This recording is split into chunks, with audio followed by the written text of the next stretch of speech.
What's up there, Workforce? Chris here with Work to Game, and today I wanted to talk a little bit about the TEM TEM updates and what is coming. I'm putting my finishing touches on an 8-part series going over everything I've learned in the first, 60, 70, whatever hours I've put in this game, but it's about time for them to also start getting their spring 2020 updates. They will then have big updates in the summer of 2020 and the fall of 2020. So let's go over a quick overlap of everything, just a quick view of the spring, summer, and fall updates, and then we'll go line by line through the spring ones since they haven't really told us that much about the summer and fall ones yet.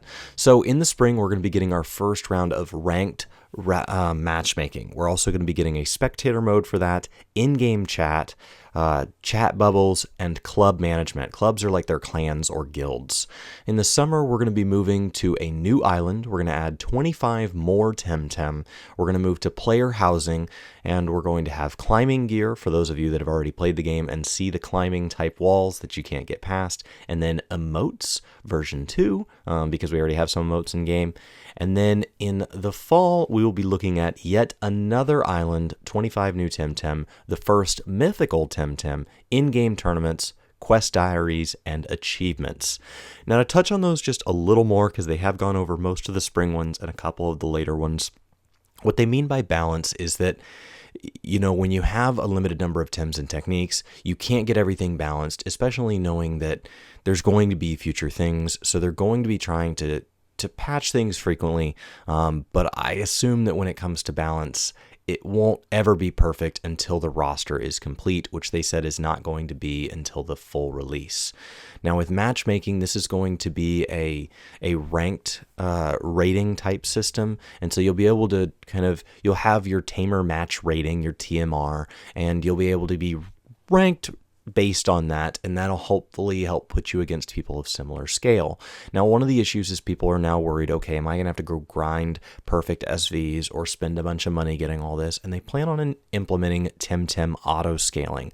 Auto-scaling is going to basically perfect your TEM TEMs. So it'll push their SVs up to 50, and then it'll push them all the way to level cap. So you basically just have to get your perfect team and get some techniques, and then you don't have to worry too much about getting them exactly perfect within auto scaling. I'd be interested in them also having a non-scaled version for kind of those people who, we've seen that in Destiny where there's basically like a scaled version where everybody plays at a similar level, which I think is awesome and is most important for us casuals, but to let the hardcore people kind of have their place if they want to go do that. It'll be interesting to see how they tackle that. But this will be the first form of matchmaking, which can lead to things like in-games tournaments, player-organized tournaments, battles, the dojo wars that they've talked about.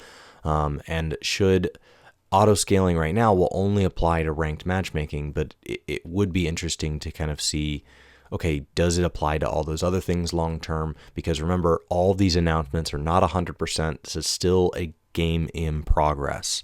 Spectator mode is one of the most requested features, they say, on their internal roadmap.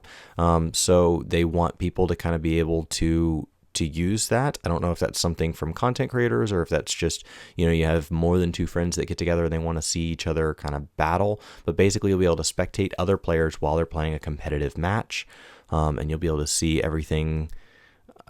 But it'll have just the common information, so you won't be able to use this feature to get leverage on their opponents. I don't know if they'll have just kind of a delay or how they're going to work that exactly. In-game chat is something that they had during the alpha stress test and was temporary and is lacking a lot of features, so they're going to kind of double down on that, and you'll be able to have different groups such as global chat, local chat, chat within your club, which once again is that clan or anything, and then also support that kind of private messaging, which is typically referred to as like a whisper or something like that. Club management is going to be one of the things we see coming down the pipe, and there's going to be basically two main features within these kind of clans of players. The first is that you'll be able to create one, assign a banner, invite people, and just be an organization feature for finding people that want to play with you or play in the same way as you. The second part is going to be those dojo wars, which they'll go over in the next part of the roadmap. Now, housing is something that will be it's a point of contention in any game that adds it how they add it. So one of the key things they're doing here is there's going to be an unlimited amount of it. So don't worry about it being something like in Final Fantasy XIV where you just run out. They're definitely changing that, and then it'll all be located in that atoll row, which you can actually in game right now. You can talk to a person that says, "Hey, this is where houses are going to be built," but they're not built yet. So we know where that's going to be, and then once you get player housing, they'll be able to add things like furniture, possibly things like an incubator, a jukebox, your own fruit tree. So it'll be interesting to see what of those things are just cosmetic and what of those things actually help us move forward or go from maybe like using the breeding station to using our own breeding station. And then achievements is kind of the last thing they note in this announcement, where they've said that they definitely want to add these. It seemed like that was on that fall list, so it's going to be a ways out, but they want them to be things, could be as simple as completing a Tempedia or something more obscure, such as defeating a newcomer with a head charge.